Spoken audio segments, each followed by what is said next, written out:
This is how you jailbreak the ego. Where do I begin and where do I end? It's enough. Who am I? This practice is enough. You don't have to do anything else. Yes, please don't do all those bad things we talked about yesterday, but this practice is sufficient. This practice is sufficient. Understand that anything that has name and form, Swami says, is all illusion. Anything that has a beginning or an end, Swami says, is all illusion. There is nothing except pure consciousness. There is nothing except pure self. There is nothing except pure love. And I hope that you had a chance to experience at least a glimmer of this in this practice. Did you experience it? Yeah, you. Did you have a chance? No, in front. She's looking behind because she doesn't want to answer. Behind Kusuma, Dr. Kusuma. Yes. What happened? Can you repeat the question? What did you experience? When? Just now, during the practices. It was interesting. Were you sleeping? To tell you the truth, my mind was thinking about what I was going to do tomorrow. So I had to bring my mind back. So then why did you come here? I guess to be in the moment. Is there any time other than the present moment? No, there's nothing. It exists only in your mind. It exists only in your mind. Can you do it again? Do it again. Go close your eyes and ask yourself, breathe in deeply first.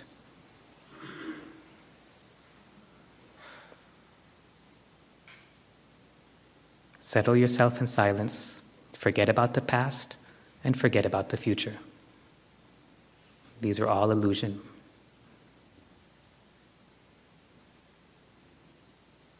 Let go of all your tension. Let go of all your stress.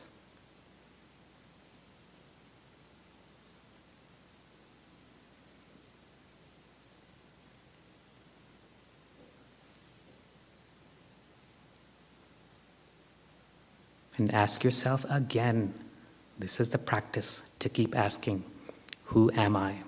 And don't stop until you get an answer. If you get an answer, keep going.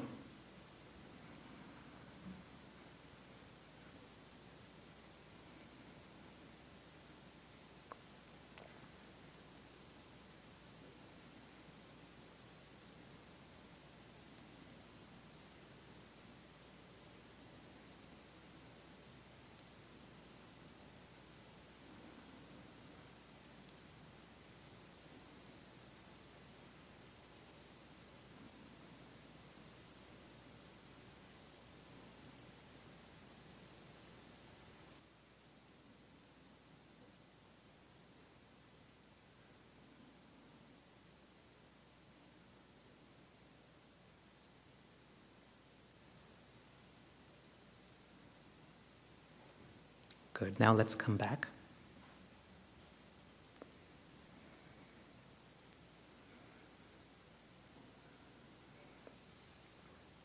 So now what happened? I told you, people who are looking down, I'm going to ask them first, right? What happened? First of all, it said, the person inside me said that I am you and you are me. And then I said, who's I? Because I don't know who I am. And then it said, you are you and I am you. So I guess it's going back and forth. I'm like, I can't. That's all mind. It's all mind. All mind. That's all mind stuff.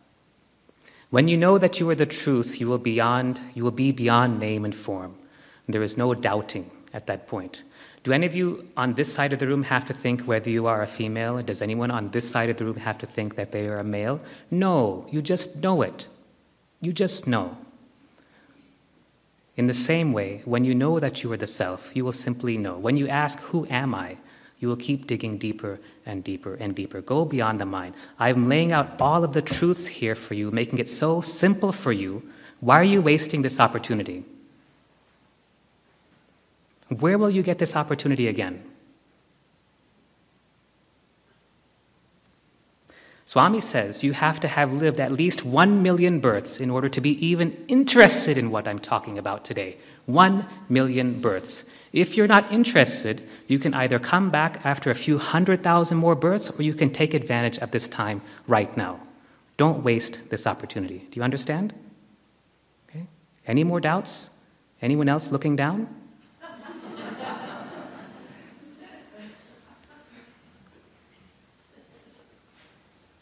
I need to give you a few precautions about the spiritual path. And there are 2 or 3 that I want to go over. The first is, have you noticed that some people who are on the spiritual path, especially if they lack the close personal attention of someone who has already realized the truth, have you ever noticed that they become a little bit odd? Yeah? Yeah? Yeah, a few of you know what I'm talking about, right? Yeah, they become a little bit strange, a little bit eccentric, odd, I think is the best way to describe them. See, in the traditional yogic practice, the path is one in which you have a teacher, a master, someone who has already achieved or realized the truth, and that person is taken as a guru. Guru means one who dispels darkness, one who dispels ignorance. That person has already been there, done that, and will help you to go through the path. We all do this all the time. How many of you have logged on to travel websites such as TripAdvisor and other sites to look at a particular place that you are planning to go to? Everybody has done it, right? We all want to know what is there, what to expect, what hotels and restaurants to avoid, what hotels and restaurants are good, what places are worth seeing, etc., etc., etc. The guru does the same thing, except he's a spiritual tourist. He takes you down the path to self-realization. What I see many times is that people who lack this personal attention, lack this personal discipline, boy, they become really odd. Right? And we've all seen this many, many times. There are a few things I need to talk about. First of all, you have to be practical. You have to be practical. You have to have common sense. It's said that common sense is not so common, and it's very true, especially on the spiritual path. This is why the Sai organization is so wonderful, because it gives us a series of guidelines to follow so that the odd people are sort of weeded out, or they're sort of kept on the side, and we all love them very much, but they're not allowed to become too odd, right? So we need to follow, just like the river has 2 banks on either side to channelize its energy. We need to follow the guidelines. We need to follow the disciplines. We need to follow the practices sincerely and with discipline so that we don't become odd. We don't become eccentric. We don't become crazy. That means we have moderation in our food. We neither eat too much. We neither eat too little. We have moderation in our exercise. We neither exercise too much nor we exercise too little. We walk, we do yoga, we do whatever it is. We are practicing. We practice our sadhana, but if you're working in society, it's probably not possible for you to meditate 6 hours a day. I would love to, but I can't because I'm working so much in Swami's hospital. For me, my work has become my worship. So we need to channelize our energies in a disciplined way and avoid becoming odd, okay? The second thing I want to warn you about is this tendency by some people who are on the spiritual path to look down upon those or look down upon that which is not spiritual, right? All of you know what I'm talking about. We say, I cannot watch that type of TV program because it is not good for me. Or I cannot eat this type of food because something, something, something. We all do this. That person is not spiritual, I cannot go to their house. What have you just done? Separation, right? Separation. You've made them something else, and you've made yourself something else. You've placed yourself higher than something else. But there is nothing that is above you. There is nothing that is below you. Everyone and everything is a part of yourself. If you are seeing someone as being better or less than you, you are in Maya. You are stuck in Maya. Never judge, never criticize. The moment you point a finger at someone else, 3 fingers are pointing back at you. When you send a negative thought or a negative word or impulse towards something else, it comes back to you, boomeranged 7 times over. So get rid of this tendency to look down upon anyone or anything. What I do, this is my practice, because I'm very sensitive to energy, to people's thoughts, to people's emotions, to the vibration of a particular place, is before I used to find that it was very difficult for me to go out. In fact, there was a 18-month period in which Swami physically told us not to step out of the house, not to step out of our campus, Swami's campus in Whitefield, except to come to his ashram or to see our son or to go to my wife's home in Hyderabad, which is a very loving environment. And we were just too sensitive. We would just simply walk by and then pick up whatever emotions or thoughts that people were having. It was too much for us. Now what has happened is we've learned to deal with it. And how do we deal with it? What's the most powerful force in all of creation? Love. Love. So when we see someone as being different or distinct or separate from ourselves, our very first response is to send them love. Unconditional, pure love. And that immediately dispels whatever weirdness or strangeness that we're feeling. It immediately tones down the situation so that it becomes a situation of love rather than a situation of strife or difficulty. And that love is all that you need. It's enough. That love is enough.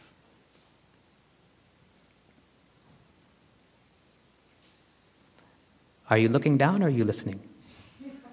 Okay. All of you pay attention, because it's very uncommon for you to get very uncommon to have this type of conversation, very uncommon for you to have this type of sharing going on, right? Right? Is that true? Yeah? So all of you pay attention. Don't lose this opportunity, because you won't get it again. What happens tomorrow? None of your concern. What happens right now? That's all you need to pay attention to. Now, when you see something as being different from yourself, understand that everything in creation is reflection, reaction, and resound. Swami has said this in many, many, many discourses. Nobody understands it. Very few devotees understand what this means. And I'm going to spend the last few minutes of this session talking about this. Reflection, reaction, resound. This is a reflective universe. Whatever you send out is reflected back to you. If you want love, you have to be love. If you want peace, you have to be peace. Whatever you are seeing, feeling, thinking, or hearing from someone else is what you have already sent out through your thoughts, your feelings, your words, your impulses, and is simply being reflected back to you. Every relationship is this only. It is your own reflection. If you're having a disharmonious or a difficult relationship, the answer has nothing to do with the other person. The answer is in you. What is it in me that is causing this situation to arise? That's the very first question I have. Whenever I come across any difficulty, everything is reflection, reaction, and resound. So Swami, what is it in me that's causing this situation to come up? Is it something I said, something I thought, something I felt? And many times I don't know the answer. I don't know. I may not be able to figure it out. The crowded streets in Bangalore, the traffic jam, I don't know. But it's coming to my attention. Therefore, there's something in me that is being reflected back to me. Now, if I can correct it, I will immediately do so. If I'm not able to figure it out, then I have this simple practice that I follow. I'm going to share this with you now. This comes from the Hawaiian spiritual tradition from the state of Hawaii here in the US. And it uses 4 simple phrases, which I'm going to share with you. Please learn this.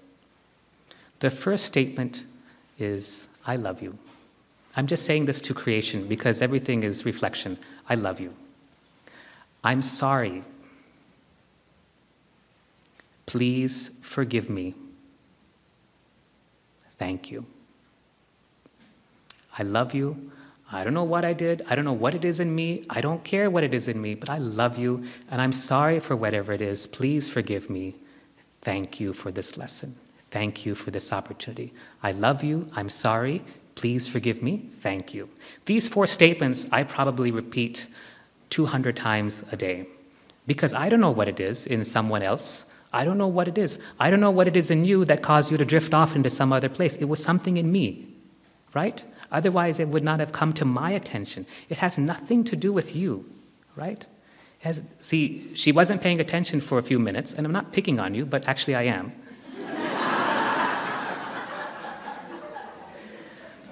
So for me, what you were doing and what I saw has nothing to do with you. It has everything to do with me. So what is it in me that's causing someone to drift off like this? Probably thinking about her boyfriend, I think. No? Right? Close. So the question, again, has nothing to do with her. What is it in me? I don't know, but I love you. I'm sorry. Please forgive me. Thank you. You may not have to go physically to that person and say it. In fact, most of the time, if you say it, they will either punch you in the face or they'll think you're crazy. So what my practice is simply to say it within myself, because everything is reflection, reaction, resound. That person is simply a reflection of you. The traffic jam is simply a reflection of you. Everything is reflection, reaction, resound. Swami says, the cleanliness of the home is a reflection of the purity of the individuals who live there. So if you go to a home and you see that it is a pigsty, you know the purity of the individuals who live there. That's why Swami says if you want to know about the inhabitants of a home, simply go to their bathroom. Right?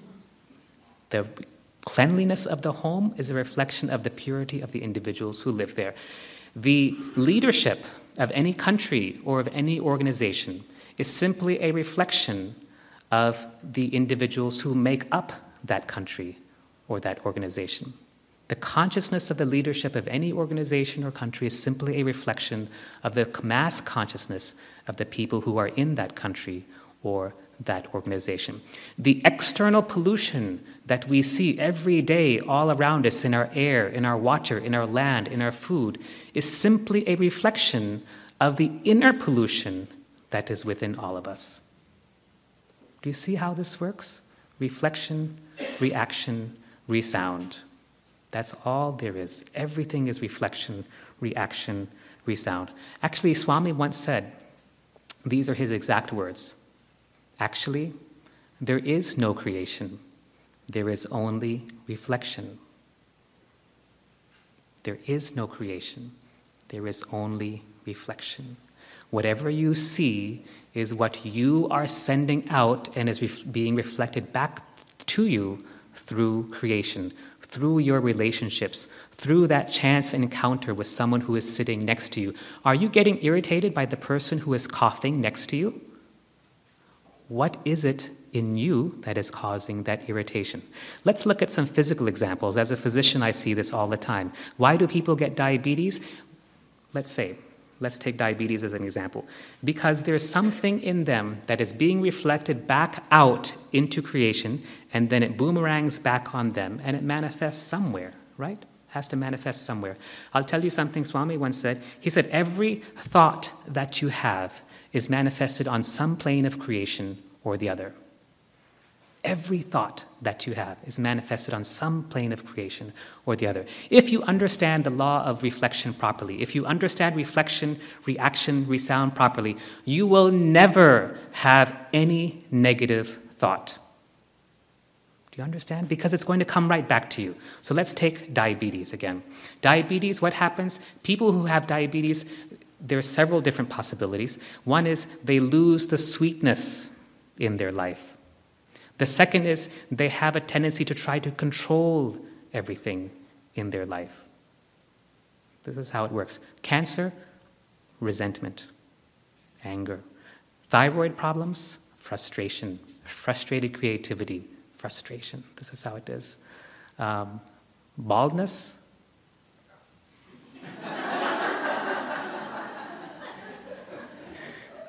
Tension. Mm-hmm. What else? Heart attacks, something I see all the time as a cardiologist. Loss of joy. People who need bypass operation, angioplasty surgery, loss of joy. The blood is the joy that is flowing through our bodies, the joy of being in God, of God, from God. And when that joy in our lives stops, when it gets blocked, it becomes a heart attack. Right? Parkinson's disease, excessive control, trying to control every small thing in our life. So everything is reflection, reaction, resound. Whatever we are sending out is automatically coming back to us. It impacts our health, it impacts our well-being, it impacts our relationships. If you have a difficult relationship, let's say you're having a problem with a relationship, the first question to ask is not why is he or she being a jerk? What is it in me that is being reflected back to me in this relationship? Every person has within them the potential to behave like a saint or to behave like a sinner, right? You've all seen people who are just beautiful at one moment and crappy the next moment. How they behave with you has nothing to do with them. It has everything to do with you. So what is it within me? And if you don't know, and most of the times you won't know, just say, I love you, I'm sorry, please forgive me, thank you. Okay? Reflection, reaction, resound. This is how it works. Everything is reflection. So now we've had how many homeworks so far? Can you just summarize? I think 3 already. This will be the 4th one. See, she was complaining about homework earlier. Now you guys are going to feel the same thing. Okay, so the first homework was what? Yes, and you saw how powerful it is.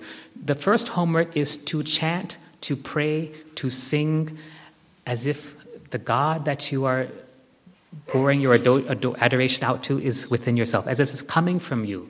When you chanted the Gayatri Mantra, when you change the way you chant, as if you are Gayatri, chanting that Bhur Bhuva Suvaha, that is what you are.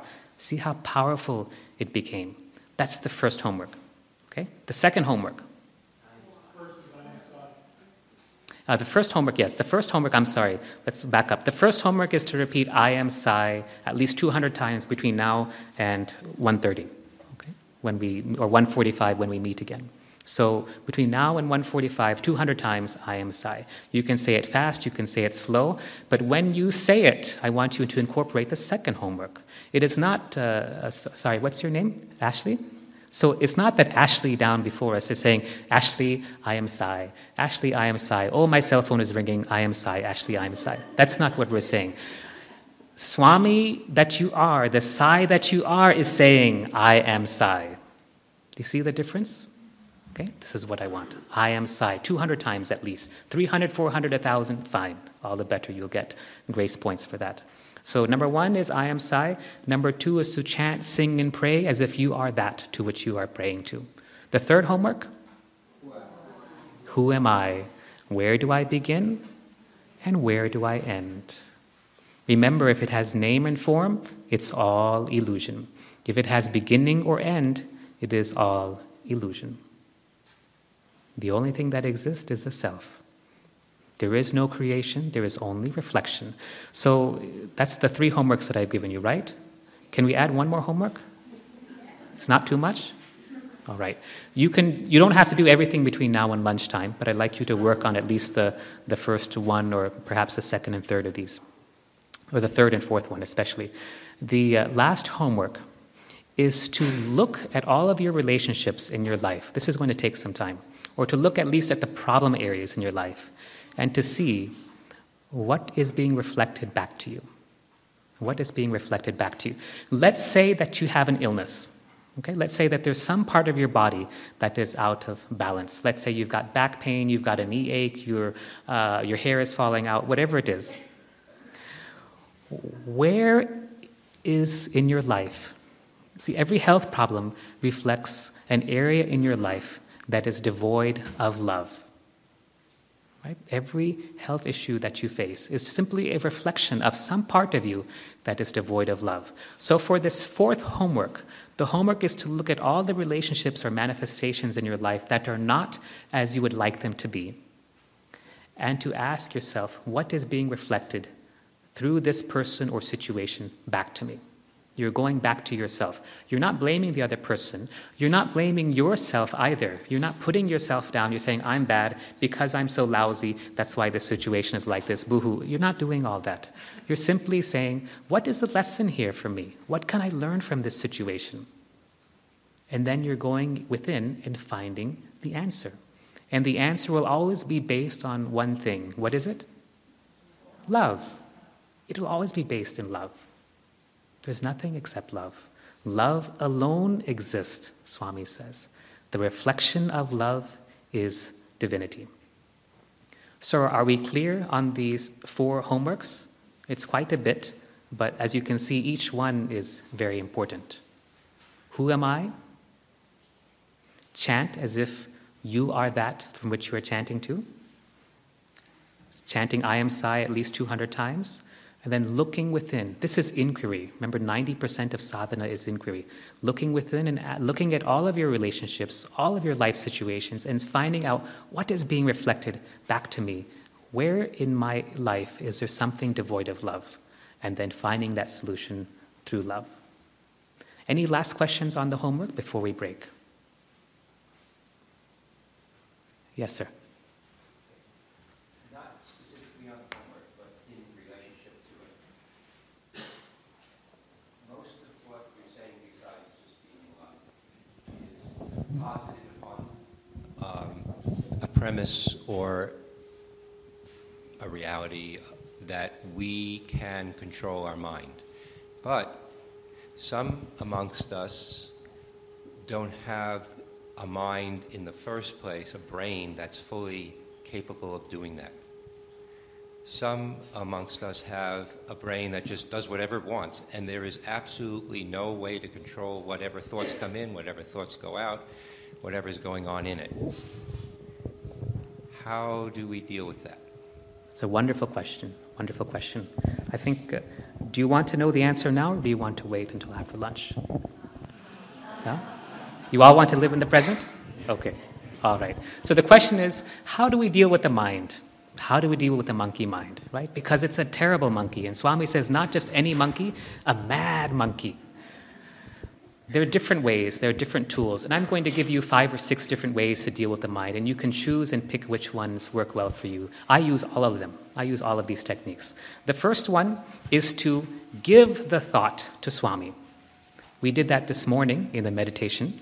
We gave all of our baggage to Swami, all of our burdens we gave to Swami. So the first way is to simply give it. A thought comes to your mind, I don't know where that came from, I don't know what happened, I'm just going to give it to you, Swami. You take care of it. Then use your own words, but the first thing is to give it to Swami. The second way is to breathe out the thought. See, we breathe in so much, we breathe out. What do we breathe out? Carbon dioxide, all the air, the stale air that we no longer need. We can also breathe out the thoughts and feelings and emotions that we no longer need, whether it's anger, disappointment, sadness, or some random thought. Let's try this now, okay? So let's breathe in for a few moments. As always, we breathe in deeply, in and out, at least 3 times to settle the body. So let's go ahead and settle ourselves.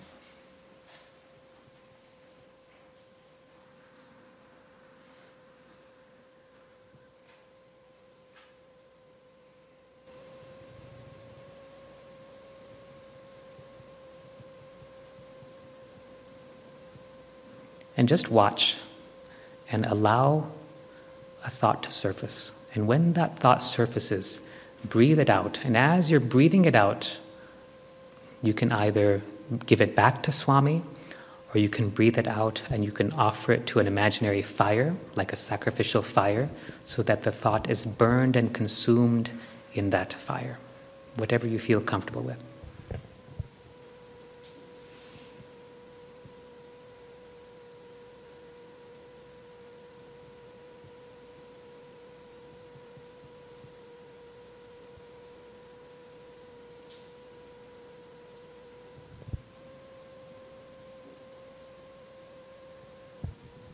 And when a thought comes, breathe it out.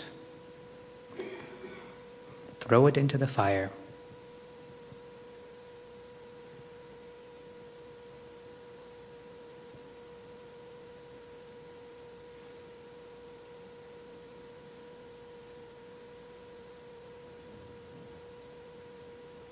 Okay, good. Let's come back. That's all. It just takes a moment to do that. You can do it when you're working, when you're driving, when you're walking. You can do it when you're having any activity.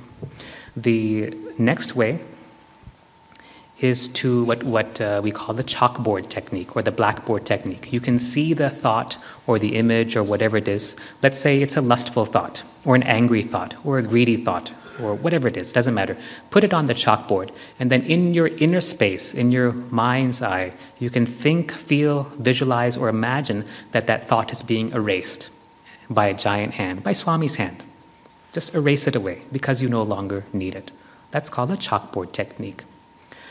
The next technique is to imagine a tape measure. You know those tape measures that carpenters have, those square metal cases, and you pull out the tape to measure. It's a stiff tape, not the flexible, thin, floppy one, but the stiff metal kind. So as you pull it out, pull it out, pull it out, when you push the button on the tape, the tape comes back, it goes zzzz, and then makes a snapping sound, right? You've all seen those? Do you know what I mean? Okay.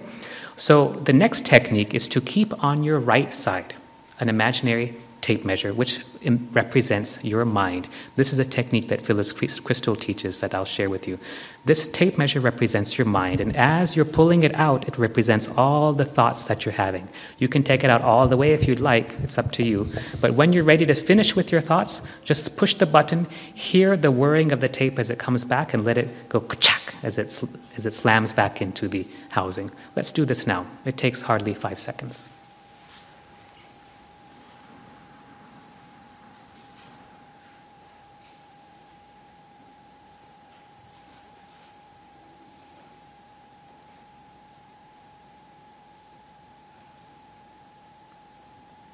And done.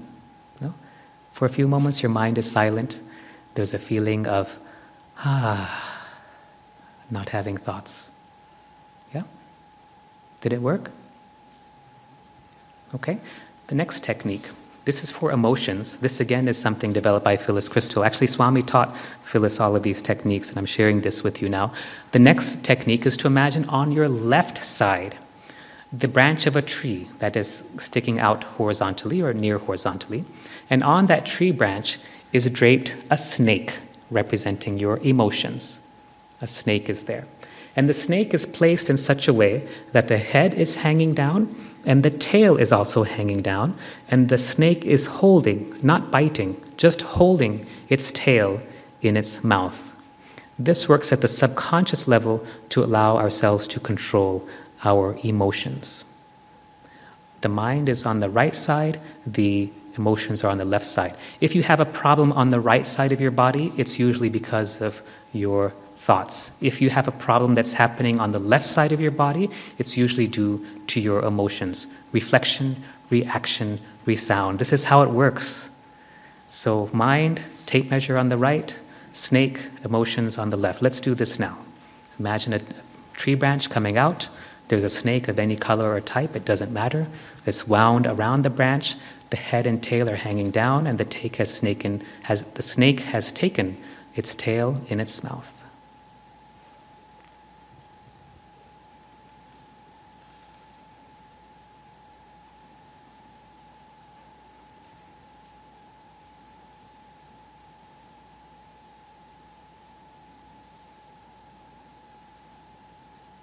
And done.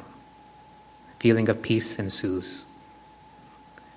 The noise of the thoughts and emotions are subdued and there's peace left.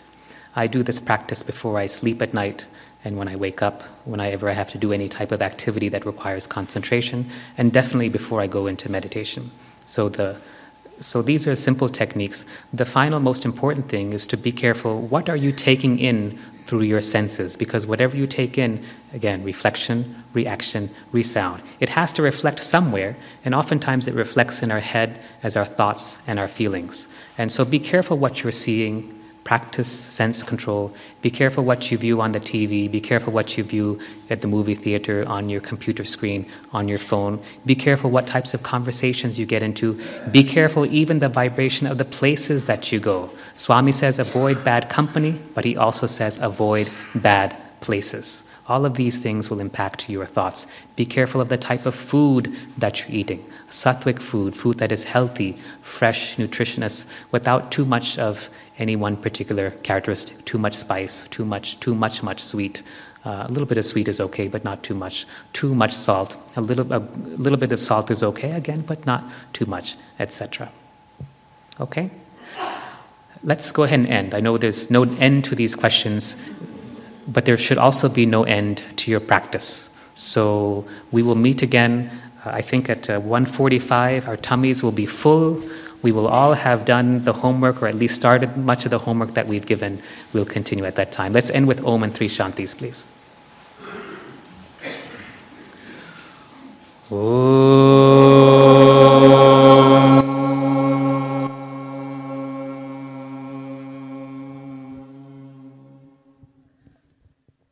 Shanti, Shanti, Shanti.